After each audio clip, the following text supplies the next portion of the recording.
Hey there, friend. Katie here. I am the host of the Joy at Home podcast. I am also a homeschool mom to three awesome kids.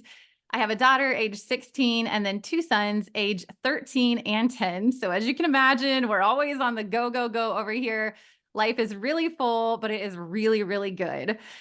Just a quick little backstory about me and my kids. Our family was one of those families that was thrown into homeschooling during that crazy season of COVID in the year 2020. And so 2020 found us homeschooling by circumstance, whereas 2022 really found us homeschooling by choice. After that crazy COVID season, I did send my kids back into the public school system for a couple of years. And all the while, I just kept feeling this tug in my heart to step into homeschool. And so we finally did that in the fall of 2022, and we have not looked back. And it's been so, so good. We've had a lot of ups and downs, a lot of learning and growing experiences, but today we're in a really good place, and we're so excited about the future.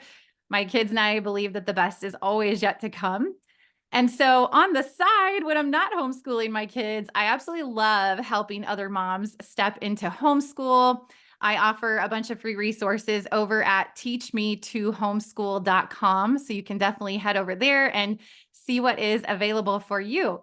All that being said, we are so thrilled to dive into today's episode. My sweet friend and I are going to be talking all about the lies that homeschool moms believe. But before we jump in, I'm going to send it over to Kelsey and let her introduce herself to you. All right. I'm Kelsey Sorenson, and I'm so excited to be here today and happy that Katie invited me to do this episode together. And we're kind of co-hosting it. We're going to be conversational. It's going to be a lot of fun. And we connected because Katie will be presenting at my upcoming Educate and Rejuvenate event, and it's so fun. And we just get to hang out and chat all together. So fun. I am the host of the Educate and Rejuvenate events, like I just mentioned, and the Educate and Rejuvenate podcast, and the upcoming book titled, you could probably guess it, Educate and Rejuvenate.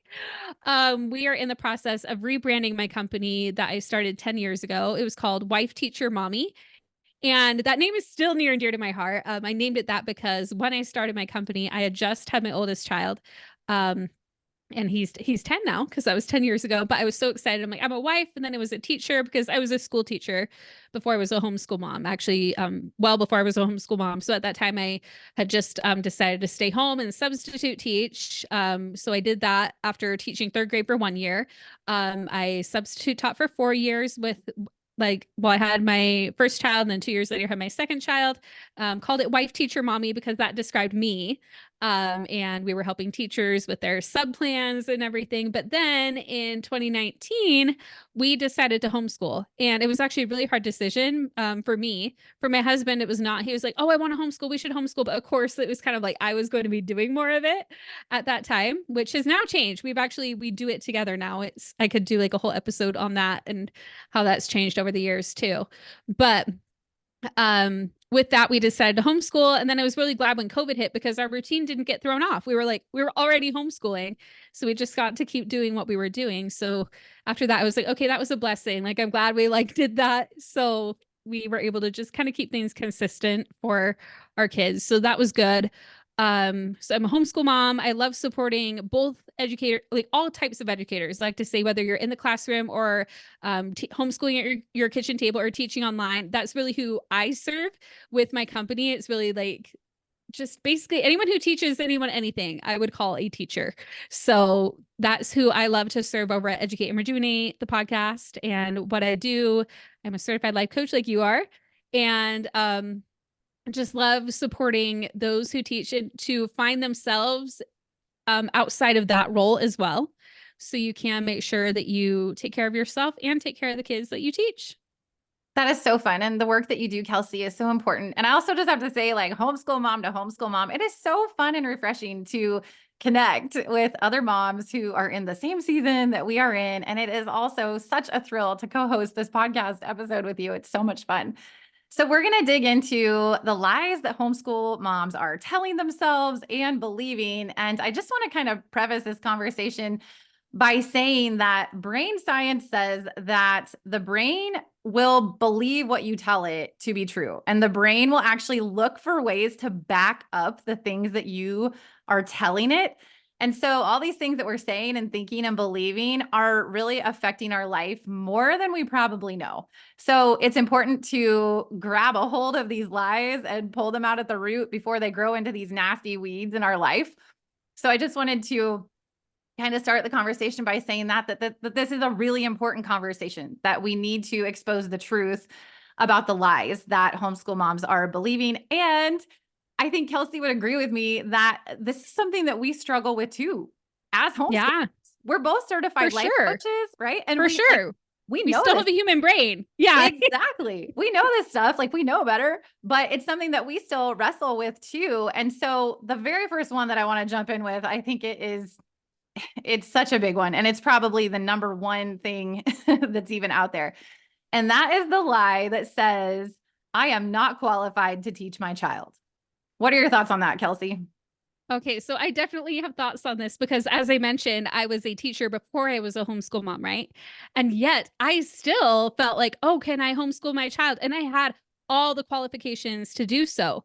So it shows that no matter what, like, it's not the circumstance of whether we have like the piece of paper that says we can teach our child or not, because I had that. And yet I still felt like, oh, like, well, can I do this? Because there were all these other things too. Like, are they actually going to get everything they need? Like all the, the rumor of like, they're not going to get the socialization or, all those things. And also like, am I good enough to teach like all the subjects all the way through high school? Like, I was starting to think like big picture, like all, like, am I qualified to do all of this instead of just like, can I teach my son kindergarten, which is what I needed to focus on right then. I feel like sometimes we really think we need to know everything when really it could be something we learn along with our child. And you also have to remember, I can share from the background of a teacher as well. Like, yes, like there are a lot of things we learn in teacher school that help us to educate in a classroom setting where you have like 30 students. And a lot of that is classroom management and classroom organization and things that when you're homeschooling, it just looks a lot different.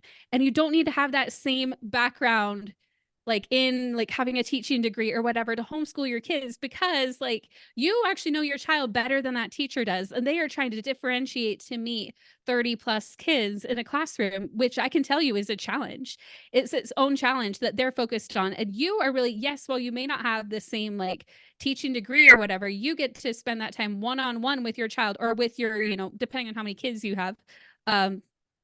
But again, you probably still get one-on-one with each child, right? Which is so much more. Like for my daughter, I now know, I was worried about it, but I now know she's thriving so much more that she's getting that one-on-one attention than she would if she only had that classroom experience. So I don't know. That's my initial just thoughts on that. Yeah, I love the perspective that you bring to the table on that. And I have heard that some people coming from the teaching world and then stepping into homeschooling, that actually like that it can make it a little bit harder because you kind of have to unlearn all these Yes. things that you had Yes. learned, and the whole, just being qualified to teach in the classroom and just kind of like the good, bad, and the differences between that and then, teaching at home. I think you make such a good point too, Kelsey. And I want to bring that back up. You don't have to have it all figured out. When you're Yeah. just getting started and you're homeschooling a kindergartner or a preschooler, you don't have to know how to create a high school transcript yet. And I think that we get so hung up on that, and that we feel even more unqualified about what we do not know. And we're putting all these additional stressors on ourselves, and it doesn't have to be that way. So, Yeah. this is one that I really wrestled with because my kids feeling not qualified to teach my children, because my kids had been in the public school system for 8 years. So my daughter was in seventh grade, finished seventh grade when we pulled them out to start homeschooling, and I was public schooled. And so I really, really wrestled with, man, I am not going to be Yeah. qualified. And in fact, that's what held me back between 2020 and 2022. That is honestly the one thing that held me back, was I just kept saying like, I can't, like, I don't know how. I'm not qualified. And people began speaking truth into my life that people have been home educating their children for hundreds and hundreds of years. If you Mm-hmm. are an honorable, productive adult who knows how to read and write, you are capable of educating your children. If you know how to do basic life skills, because honestly, that's what really matters. Like your kids need to know how to manage money, how to cook, how to do laundry. Yes, they need to know the basics of, reading, writing, and math. But there are things that are far more important than the little minuscule thing that I think sometimes that we focus on. One tangible thing that you can do to smash this lie or this belief that you're not qualified is you can plug into some great resources like Kelsey's Educate and Rejuvenate conference that's coming up is a great resource. HSLDA.com is a great resource. There are Yeah. podcasts out there, right? You can go to my website, teachme2homeschool.com. And it might I take love that domain, by the way. Like, how perfect is that? Like, teach me to homeschool. There you go. right. Like it's like a great starting point. I was thinking when I grabbed that domain, I was thinking back, like, what would I be wanting to type in that would make me feel Type like, into okay, Google, like, this please is help gonna me. I help don't me. know how to homeschool. We're always Googling, yeah, how to homeschool. So you can go check out that website. It might take just a little bit of reaching out for support, but I promise you that there are some great resources out there. If you will just go to some of those basic ones that I mentioned, those are great starting points. And someone else told me at the beginning of our homeschool journey that the truth is there are people out there less smart, less capable, and less qualified than you are who are successfully homeschooling their kids. Like they're Yeah. figuring it out. And I'm like, if they're figuring it out, I can figure this thing out. And I also want to say that most likely you're doing a much better job than you're giving yourself credit for. And the fact that you're even concerned about being qualified to educate your children, it shows that you're a great mom. And you just have to know going in that you're going to make mistakes. And you're still a great mom, even when you're making those Mm-hmm. mistakes. You live and learn and Yeah. grow as you go. Like I remember our first day of homeschool, I made a rookie mistake of not even cracking open our curriculum for our language arts. And the one that we had chosen, it started out, it's like, okay, circle all the prepositions. And I was like, what the heck is a preposition? Right? So I made some rookie mistakes along the way. And we look back at it now and we just laugh. I mean, you're going to make mistakes and it's going to be okay. You go and you grow as you go.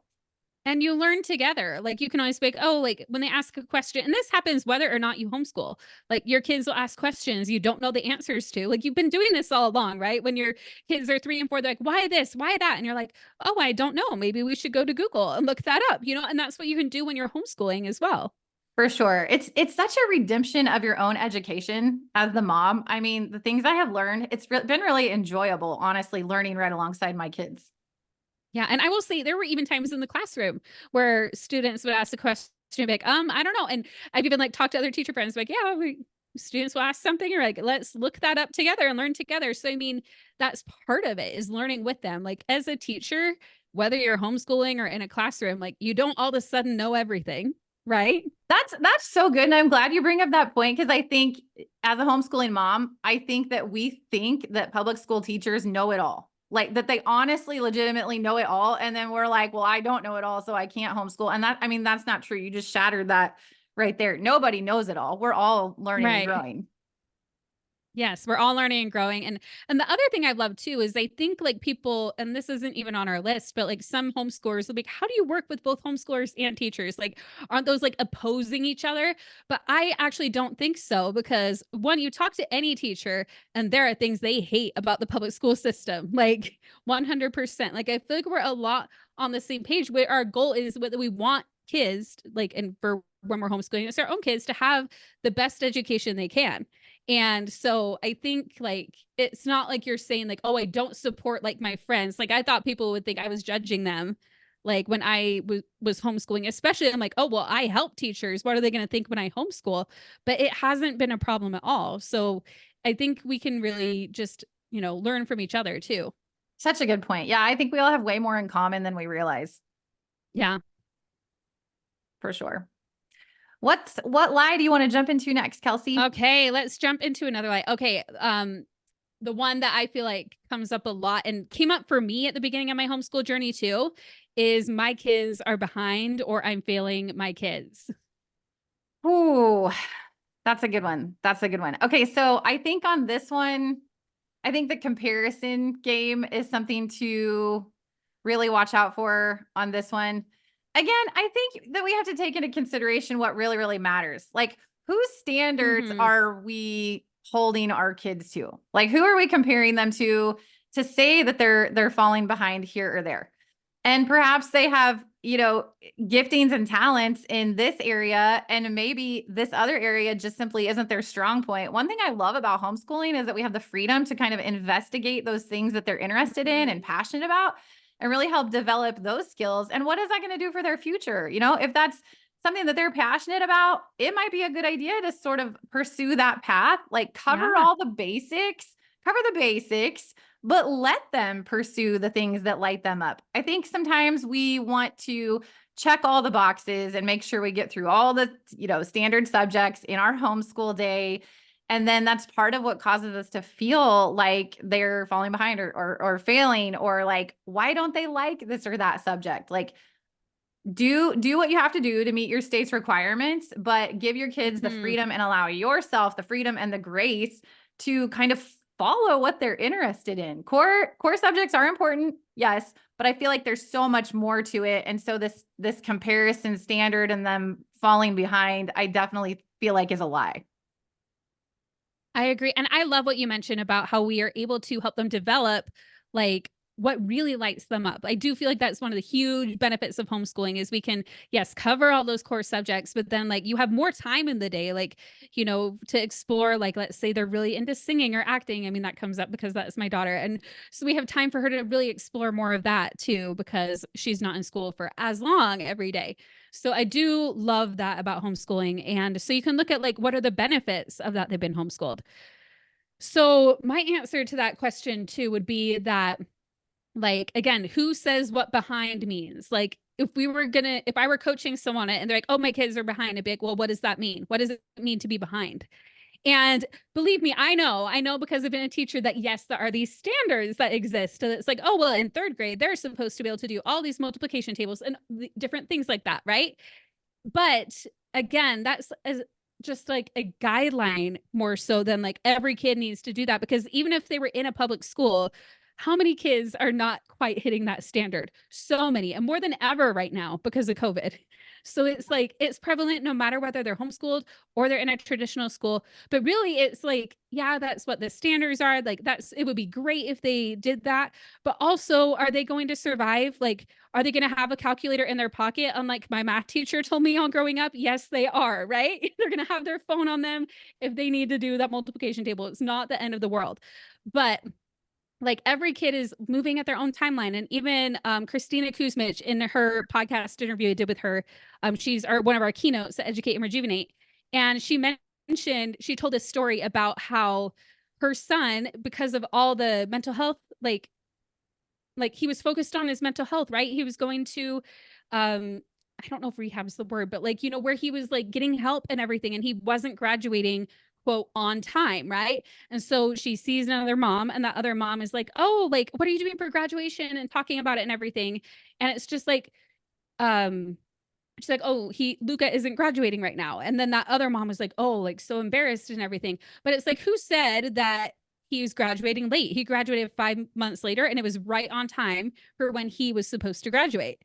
And that was his journey. So we can't expect that every child's journey is going to look exactly the same. It might not look like the standards in school. And guess what? If they're being homeschooled, even better, because they're not going to have that pressure and they can really just blossom on their own timeline. So I feel like really successfully been busting that myth for myself right now, because I've had that one that I carried for the first probably 3 years of homeschooling. So again, don't feel like that overnight you're gonna, and again, that's having gone through life coach school and everything. But like, I feel like I've been able to bust that and be like, no, I'm not feeling my kids. They're not behind. They're right where they need to be. That is such a good motto. That's just a good life motto to adopt as a homeschool mom. And it is such a beautiful thing that we can do this individualized, customized learning for our kids. I mean, honestly, they're not getting that in the public school setting, because it's like one teacher to 30 kids, and that teacher only has so much bandwidth. So yeah. Again, I just come back to like, who are you comparing them to? What are the standards you're comparing them against? And just what a blessing it is to be able to teach them one-on-one and to be able to help them pursue the things that they're interested in. And you made such a good point, just allowing them the space to kind of to finish on their own time. We're all unique individuals. It's like kids develop differently from the get-go. They walk at different times, they crawl at different times, all these things. And then I don't know why they get to be a certain age and it's like, okay, times tables in third grade, cursive fourth grade, whatever it is, like, Yeah. let's develop them how they're meant to be developed and just figure out how we can best support them and meet them where they are. I love that. That's so good. Yes. Yeah. And it's been like I think the reason it was so hard to bust for me because I'd been in that traditional classroom. And after that, writing curriculum based on the standards. So I knew them probably for all the grade levels more than even just your average teacher. Like I knew them intimately, still do. But I feel like, so trying to unweave that, it kind of goes back to what we were talking about at first. Like it might be better if I didn't have all that background information and I could just, teach my child where they're at. So those of you who are like, I don't have that background, trust me, there are benefits to not having that too, if you're going to be homeschooling. I can totally see that. The state that you're in, Kelsey, is standardized testing required for homeschoolers in your state? I don't believe so. My kids are technically in a homeschool charter. So they do administer the tests, but you can opt out or do whatever, like, just like you would in public school. So we haven't done the like affidavit and everything that most homeschoolers do, but I don't believe it is required here in Utah. Yeah, I know every state and every which way you homeschool has there are different requirements. Even here in Iowa, there are 5 different options for homeschooling, and some do require testing and some don't. The way that we homeschool, we actually utilize the local homeschool assistance program. So we're actually dual enrolled through the public school, even though we do all of their educating here at home. They they participate in sports and the homeschool group there. And so the way that we homeschool, standardized testing is not required. I do have them do an end of the year assessment, but it's not to compare them or to hold them to some certain standard. It really is just to show me as the homeschool mom individually for my kids, okay, what do we need to work on a little bit more next year? So that's how I view that. Yeah. And I don't opt my kids out. I have them do it, but I just know it's one data point. It is not the data point. And any good teacher will tell you the same thing. Yes. Yeah. There are so many factors to being a well-rounded individual. It goes so much deeper than beyond the standardized testing for sure. Let's jump over to the lies that we tell ourselves about time and how much time we don't have and how we're always so busy. There's not enough hours in the day. If only there was 27 more hours in the day. I don't have enough. I don't have enough time for this or that. I don't have enough time for myself. I don't have enough time to get the homeschooling done. I don't have enough time to run a business and homeschool too. What are your thoughts on that, Kelsey? Oh, I mean, for one, I could just say, I think we can all relate to all of those thoughts because I think we all have them time and time again. And they even pop up again for me, like even like today, because I'm recording podcasts before I'm like, oh, I'm not going to be in the office for 2 weeks because I'm going to be doing a vendor booth and then going on a trip. But then I notice it, right? And I redirect because I've learned how important it is to not be so in the I am busy, I'm so overwhelmed all the time. Because what I've found is a lot of times when we're thinking I am busy, we're just perpetuating that. Like that thought is optional. We don't have to keep repeating I am busy because then how does that make us feel? It makes us feel overwhelmed. And then it makes us what? Like more effective at doing the things? Probably not, right? It makes us like maybe put it off, maybe do it like all frazzled and then realize like, oh, I like, did it this way and I should have done it this way or whatever. I think really what it takes is just, telling ourselves like, okay, like for one, I like to say when I talk about time management is neutralizing it a little bit. Like, okay, I have so much to do. Let's actually write the things down, right? All the things your brain is telling you need to do. And one that need to do is a thought, right? Because a lot of the things that we tell ourselves we need to do, it's like, well, do I actually have to do that? And then realizing whatever it is you're like doing, it's because you're choosing to do it. It's so much more empowering that way. But then also realizing what are you telling yourself you need to do that maybe you don't, or maybe it's like, okay, yeah, but I don't need to do it right now. Or, oh, where could I delegate this? Like maybe, oh, I could just have Walmart Plus bring my groceries instead of like dragging all my kids to the store, which takes way longer, right? So I feel like it's just like actually taking some time to look at that list because honestly, usually it's less overwhelming than we're making it out to be in our brains. We're like, oh, there's so much, I can't do it all. But when we really analyze it, it's like really not as bad as we are making it out to be. When we add the drama on top, it makes it worse. And I'm not saying that you don't have a lot to do because chances are like if you have kids and you're homeschooling and you're running a business, like you probably have like quantifiably some things on your list, right? But it's just our perspective behind it, our prioritization. I mean, I've talked all day about time management, so I'm trying to figure out like what exactly we want to hit on this lie. Exactly. But I think when we just say, I don't have time and that's why I can't homeschool, like homeschool doesn't have to be 8 hours a day, like at all. It probably shouldn't be. Like ours is like, the actual school part is like 2 hours. Yeah. Like that's it. Like, and then they have like that additional time to explore and everything. So, and for me, it's a little bit different because my husband helps as well. We trade off with the homeschooling. We have like our days and our subjects that we do, but it hasn't always looked that way. At the beginning, it was all me. Then for a while, I was kind of like, I need you to do it for a bit while we were doing our first year of Educate and Rejuvenate. I was like, I can't right now. So he did it for a bit. And then now we're to this like balance where we're spreading it out. So, I mean, I think it's really just figuring out what works in each different season for you as well. And I know other people, they're like, oh, well, my husband couldn't help, but I have a friend who she actually has like a tutor who comes and helps. She homeschools her 10 kids, like, and Wow. she has somebody who comes and helps. And that's also an option. So, yeah, just kind of thinking outside the box too. I think you hit on so much gold there, and so much of that resonates with me. And this is one that I have wrestled with, honestly, just admitting it, just like you, I have to kind of catch myself when I'm saying this to myself and somewhat break up with it and like stop identifying with it. Because again, when we're telling ourselves that we're crazy busy, things are popping up that are making us crazy busy. And you hit on so many great things there, Kelsey. Delegation. I love that one. I love that you and your husband kind of work it as a team. We had chatted before we hit record. My husband is super supportive of homeschooling, but it's definitely not his strength. So we both are working in our strengths. We both work from home, and Yes. he's doing that. He's supporting us, and then I'm working in my strengths. But like you said, the groceries, if you need to delegate getting your house cleaned, so be it. I think delegation is key. I think also Mm-hmm. that the truth is that we waste a lot of time. Oh, So yeah, yeah, yeah, a lot of times with my life coaching clients, I will have them for 48 hours track their time every yeah. hour. At the end of every hour, they're writing down exactly what they spent that hour doing. And sometimes they're shocked to see how many hours in the day that they're wasting it. So I think track your time to gain some awareness around how you're actually spending your time. And then Kelsey sort of hit on what I call urgent versus important. Yes. You have this to-do list with all Uh-huh. the things that you want The to matrix, do. the urgency Yeah, matrix. Yeah. yes, yeah, and so many times it's like instead of tackling the important thing that would actually help us move forward in whatever area Yeah. of our life, we just keep racking up these little things on top.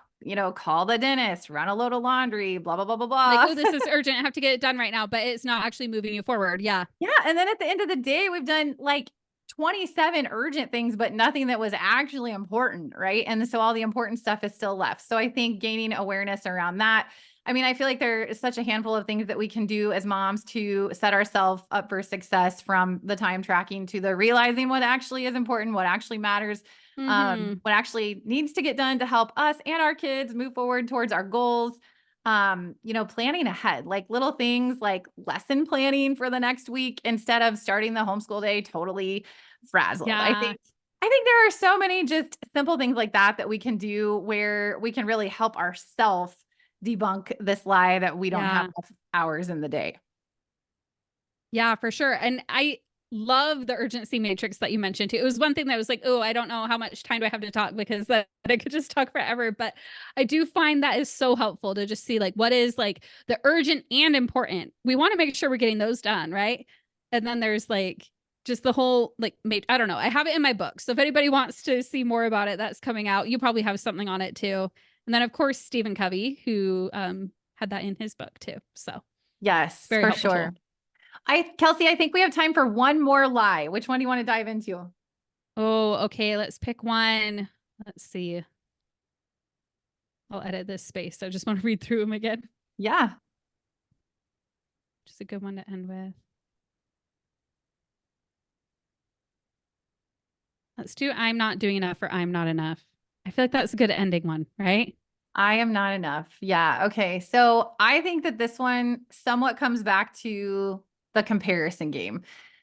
I don't know why, as human beings, we we just don't feel qualified sometimes. And we have so much self-doubt. We pick up so much of that, what I call imposter syndrome. And again, the truth is you're a really good mom. The fact that you're worried about it means that you're a really good mom. So again, let's take a look at the things that actually matter most, the things that your kids want to pursue, the things that they're interested in. And above all else, raising your kids to be honorable, productive humans, right? Adults that know how to function well in society, that know how to take care of themselves, that know how to provide for themselves. And I rank very high on that list of importance, relationships. Teaching your kids how to build and develop good relationships, that really, really matters. I mean, communication and relationships, I would argue, are probably the most important things to be teaching your kids. So when you're feeling like you are not enough or you're not doing a good enough job, just keep in mind the really important things, what really actually matters. And I also want to stress to you that doing things little by little by little really matters. And so every day you're doing these little things, all these days that you're feeling like you're not enough or you're not doing enough, if you're doing a little something, you're doing a lot, because the little by little by little, it adds up. You're pouring into your kids, you're building up your kids. And at the end of the school year, you will be shocked and amazed at all the things that they have learned. This year for my kids, I had them memorize an entire chapter of the Bible, Colossians chapter 3. Oh, wow. Good for Yeah. And you. so, yeah. And so it's 25 verses. And so at the beginning of the school year, my kids were like, Mom, we can't do that. We cannot. Like, that is so That is a much. lot. Yeah. It's so much, right? And it looked overwhelming, but I was like, guys, we're going to break this down little by little by little. And we're going to learn and memorize about a verse per week, or, a verse every 1 to 2 weeks. And at the end of the school year, man, they had the whole thing memorized like that. And we had a little end of the school year program and they recited it. Like, they knew it like the back of their hand. So I just want to stress that what you're pouring into your kids, what you're doing every day, little by little by little, it really matters. And you're doing a lot. You're doing a whole lot. I love that. And yes, I love how just little by little, like a whole chapter of the Bible, like how cool is that? But it was done like one line, one verse at a time, not like all at once. And I think that so often, because progress is so little by little by little, we don't always notice it. And so we just keep saying, oh, I'm not enough, or, oh, I'm not there yet. Like, even when we get to where the there was before, we just compare ourselves to the new there where we want to be, instead of actually looking back and noticing how far we've come. So, like, for example, depending on where you are in your homeschool journey, like if you've done, like, have a year under your belt, like look back and see how much you've learned. Or if you're just researching homeschooling, or if you've been homeschooling for 20 years, no matter where you're at, look back and see, like, how far have you come from when you first started or first decided to do this, or even first had your kids. And like, you'll be amazed at, like, oh, wow, like I am so much more patient than I used to be, or we've got our routine down, or, oh, we found the right curriculum fit, and, whatever it is, you have done more than you realize. And we tend to just write those things off and think that they don't matter anymore, rather than like owning those wins and be like, yes, look how much I have accomplished. Look how much me and my kids have accomplished together. Instead, we just look at the lack. We look at, like, where we want to be. And this is actually a concept I learned from Dan Sullivan and Benjamin Hardy's book, The Gap and the Gain. Have you read that one? I have not. It is really good. So it's when we're in the gap, we're looking at that gap between where we are and where we want to be, and like comparing, and not in a good way, because we can look at where we want to be and like aspire to it. That's great. But we want to do it from that place of seeing, oh, if I came this far, then I can do that. But when we just look at, oh, I'm not there, I can't do that, that's terrible, and we just completely forget about how far we've come, we're in that gap. We're just always in the gap that just keeps moving, that moving goalpost, where instead we can look at, oh, the gain, how far I have come. And that's so much more powerful. And it gives us so much more momentum to get to where we want to go from that place of, I am enough. Yeah, I love your thoughts on reflecting back. And I think that we don't allow ourselves the space to do that nearly enough, because if you look back truly at the clear, big picture of where you were and where you are, and even, excitedly anticipating what's yet to come, I think you'll really see, again, that little by little concept and how far you truly have come. So yeah, I think that's really important too, Kelsey. Let's close out today talking about the Educate and Rejuvenate event that is coming up. Kelsey, tell us all about it. Yes, I'm so excited. I want to share about the event. And then, since this will also go on my show, I want you to share about what you're going to be teaching too. For sure. So in your session. So the Educate and Rejuvenate event, what I love to say is that it's like professional development meets personal development. And that's professional. Like you might be like, oh, I'm not a professional, but it's just like you're teaching, like up leveling your teaching, like how you teach reading or writing or math or STEM or like learning those up to date, like teaching research backed topics. If you're feeling like, oh, I'm not qualified to teach this, you can actually learn some of that stuff at this event. And again, it's not because you're not qualified, but it's because we love to learn how to do it, how to like teach better. So it's a great way to do that, to learn those skills. But also we have lots of certified life coaches like you and I both presenting and sharing ways to de-stress, to manage our emotions, to time management, things like that that help us with our homeschooling as well. So we have a full panel of homeschool presenters. Like I mentioned, I started my company working with teachers. So we have like a full teacher track, but then last year I was like, I really want to get the homeschoolers in on this. So last year we added the homeschool track and it was really successful. So we're keeping it. We're doing it again. And I'm so excited because I love, like, that's what I do now. Since 2019, I've been a homeschool mom. I haven't been in the classroom for quite a while. So I'm really excited that we have all these homeschool sessions too. And the great thing is you can pick sessions from either track. You might be like, you don't have to avoid the teacher track. You might want to learn from some of those school teachers. They're amazing, and learn what they have to share and apply it to your homeschool. And then we also, and I mean, I'm jumping all over, but it's just because there is so much of this event. We start each day with either a yoga class or we have a dance class on the other day. Like, so we start by energizing your body and, just again, because I feel connecting with our bodies and like, our feelings, our emotions help us to be able to apply all this better. So, yeah, it's just really kind of looking at you holistically as a homeschool mom so you can take care of yourself so you can better take care of your kids and teach them, like have more fun teaching them, like learn new strategies you can try. It'll make you excited. Like if you take a break for summer, like for us, we're actually, we still do a little bit during the summer because it allows us to just, when we go on trips during the year, we don't stress it and we do what we do, but like it allows you to be like, oh, here's some new things I can try for the next school year. So it's a lot of fun, basically. Oh my gosh. And we've got lives. We'll have like a whole homeschool panel. So you'll want to make sure you join that one. It's going to be fun. I am so excited to participate in this, Kelsey. I know that you and your team have worked really, really hard to put a wonderful top-notch event together for all of our families. And I'm just absolutely thrilled to be a part of it. I know both of us will link up in our show notes or our blog, where listeners can go grab a ticket for that event, because it is going to be the don't miss event of the summer. And like I said, I could not be more thrilled to be a part of it. So the talk that I'm giving is actually geared specifically towards homeschool families.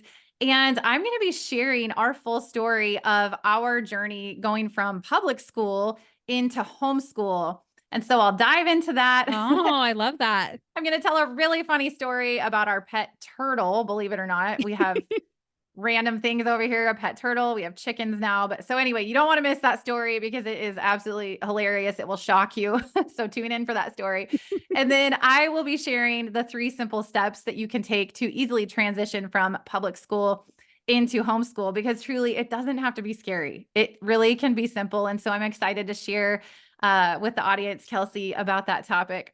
As we come to a close today, I'm going to share all the places that you can find me, and then I'm going to hand it over to Kelsey to close us out.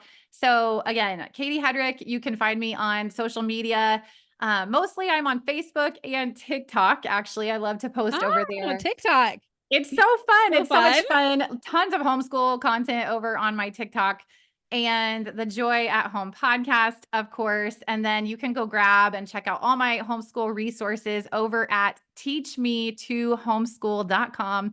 And I look so forward to connecting with you. With that, I'm going to hand it over to Kelsey and let her sign us off for today. All right. Thank you so much again, Katie, for reaching out for us to do this episode together. It's been such a fun time.